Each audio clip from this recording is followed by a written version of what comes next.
Du climat et de l'énergie sur la mention des allergènes dans l'étiquetage des denrées alimentaires. Merci, Monsieur le Président. Monsieur le Ministre, une récente directive européenne oblige les industriels à mentionner dans la liste des ingrédients des denrées alimentaires préemballées la présence éventuelle de 14 substances allergènes considérées comme responsables de 90% des allergies. Par exemple, les céréales contenant du gluten, arachides, soja, graines de sésame, etc. Pour le CRIOC, mais également pour Testachat, l'indication de la présence d'un éventuel produit allergisant est une information essentielle et une avancée conséquente pour tous ceux qui souffrent d'allergies alimentaires. Ceci concerne un public important, 6 à 8% des enfants, 2 à 3% des adultes. Les risques pour la santé sont réels et le coût en soins de santé est non négligeable. La Belgique a transposé cette directive européenne dans un arrêté royal, mais c'est limité aux denrées alimentaires préemballées. Cette directive n'est donc pas d'application par les aliments vendus en vrac dans notre pays, aliments vendus en boulangerie, boucherie et dans le secteur HoReCa, au contraire d'autres pays. De plus, par peur de responsabilité en cas d'allergie, les industriels ont mis en place un étiquetage accompagné de mentions vagues telles que peut contenir traces éventuelles qui ne facilitent pas la vie des personnes allergiques, sans compter le manque de lisibilité des indications sur les emballages. Le CRIOC estime que l'étiquetage doit représenter sans ambiguïté la composition exacte du produit, sans exagérer les risques en matière d'allergie. N'est-il pas important, Monsieur le ministre, d'étendre la législation aux aliments non préemballés et ainsi anticiper la prochaine réglementation européenne qui contraindra la Belgique à mentionner les produits allergènes sur les aliments vendus en vrac. Avant de garantir une bonne lisibilité des informations en la matière, un contrôle régulier de l'étiquetage sur le terrain ne serait-il pas opportun? Comme conseillé par le CRIOC, ne serait-il pas nécessaire de valider une méthode standard de vérification finale des produits avant leur mise sur le marché afin de garantir l'absence de composés allergisants dans le produit fini? Voilà, Monsieur le ministre, je vous remercie pour votre réponse. Monsieur le ministre. Mais bon vœu, hein.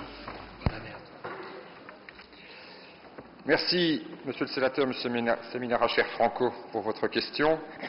Je vous informe d'ailleurs que les questions qui concernent l'étiquetage des matières allergènes ressortent principalement des compétences de mon excellente collègue, la ministre de la Santé publique, mais que néanmoins, en tant que ministre en charge de la protection des consommateurs, j'y suis très attentif et que je suis régulièrement les propositions qui sont formulées à cet égard, notamment par le CRIOC, en vue de mieux protéger nos consommateurs.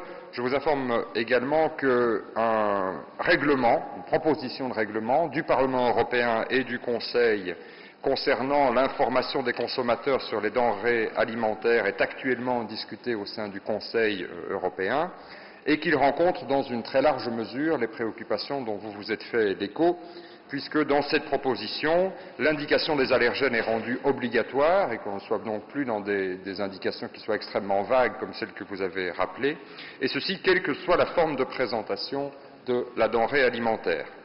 Cette proposition de règlement prévoit également des dispositions en ce qui concerne la responsabilité des opérateurs et des paramètres pour la lisibilité, ce qui n'est pas le cas dans la législation actuelle, puisque il n'est pas très utile de rendre des mentions obligatoires si celles-ci sont dans un caractère qui est pratiquement illisible.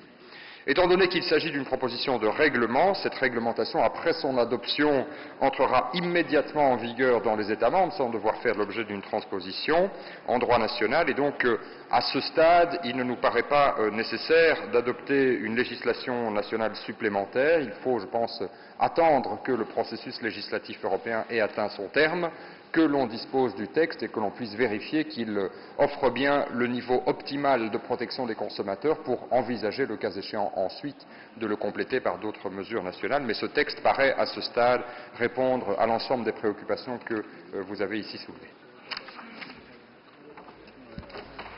Monsieur le Président. Monsieur Seminara.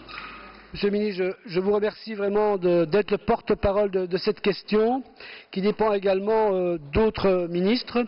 Et je vous dirais donc, Monsieur le Ministre, que vous avez vraiment un réel esprit de solidarité avec vos collègues. Ça, je vous félicite parce que à chaque fois qu'on pose une question dans ce domaine bien précis, même au niveau de nos services, nous avons un peu de difficulté à trouver nos interlocuteurs. Voilà, je vous remercie beaucoup en tout cas pour tout le monde. Merci, Monsieur le Ministre.